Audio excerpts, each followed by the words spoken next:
Hello everyone, আসসালামু আলাইকুম। আশা করি সবাই অনেক ভালো আছেন। আরেকটি নতুন রেসিপি দেখার জন্য সবাইকে আমন্ত্রণ জানাচ্ছি।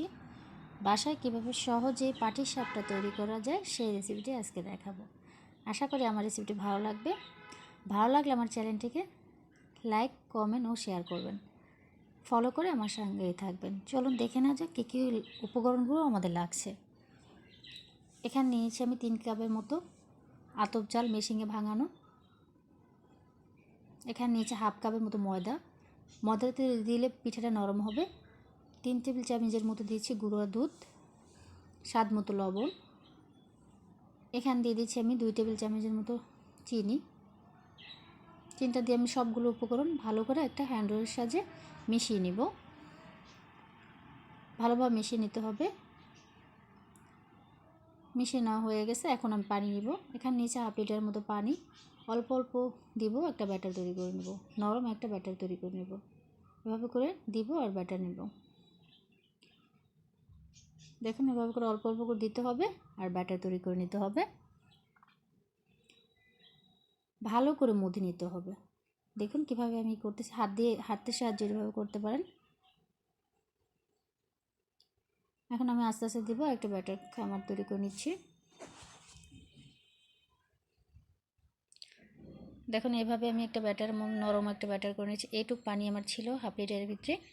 এখন আমি একটা সাইডে রেখে দিচ্ছি 10 মিনিটের জন্য। এখন আমি এখানে ভিতরের খিসাটা বানিয়ে নিব। এখানে নিয়েছি আমি 1 লিটার মতো দুধ জাল করে হাফ লিটার করে নিয়েছি। এখানে দিয়েছি আমি হাফ কাপের মতো চিনি, 2 টেবিল চামচের মতো গুঁড়ো দুধটা দিলে স্বাদটা ভালো আসে, সেজন্য দেওয়া। চাইলে দিতে পারেন, না দিলে স্কিপ করতে পারেন। স্বাদ মতো দিচ্ছি লবণ। এখানে দিয়ে দিচ্ছি আমি 2 টেবিল চামচের মতো চালের গুঁড়ো, পানির সাথে অ্যাড করে সেটা দিয়ে দিচ্ছি। দিতে হবে আর নাড়তে হবে, না হলে দলা পেকে যাবে। এখন দিতেছি, নাড়তেছি। সবগুলোকে আমি দিয়ে দিলাম। দিয়ে ভালোভাবে নেড়ে নিতে হবে। এখানে দিয়ে দিচ্ছি আমি কালারের জন্য অল্প পরিমাণ গুড় অ্যাড করে দিচ্ছি, যেহেতু কালারটা যেন ভালো আসে সেই জন্য।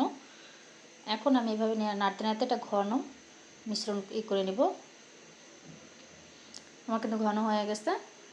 এখন আমি এটাকে উঠিয়ে নেব, আরেকটু ঘন করে নিব, ঘন করে উঠিয়ে নেব। একটা সাইডে রেখে দিচ্ছি। এখন আমি ব্যাটারটার কাছে চলে আসলাম। এখানে আমি দেখতে হবে যে আমার এটা ঘন হয়ে গেছে কিনা। না, ঠিক আছে। এখন আমি এটাকে ভাজতে চলে যাব।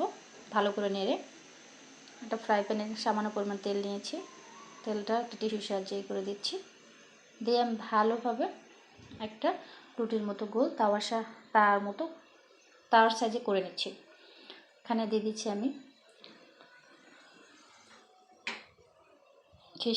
খিসাটা দিয়ে আমি পিঠাটা করে নিচ্ছি। এভাবে করে সবগুলোকে আমি করে দেখাচ্ছি। দেখুন, এপাশে ওপাশে একটু করে আমি উঠিয়ে নিচ্ছি। এখন সবগুলোকে আমি এভাবে করে বানিয়ে নিচ্ছি, পরিবেশন করে দেখাচ্ছি। কত লোভনীয় হয়েছে, তাই না? আশা করি এই রেসিপিটি ফলো করলে বাসায় খুব সহজেই পাটিসাপটা পিঠা তৈরি করতে পারবেন। কোনো ঝামেলাই হবে না, আমার মতো তৈরি করতে পারবেন। একটা পিঠা আমি কেটে দেখাচ্ছি। দেখুন কত লোভনীয় হয়েছে, তাই না? আজকে এই পর্যন্ত। আল্লাহ হাফেজ। অন্য কোনো রেসিপি দেখা হবে। আসসালামু আলাইকুম।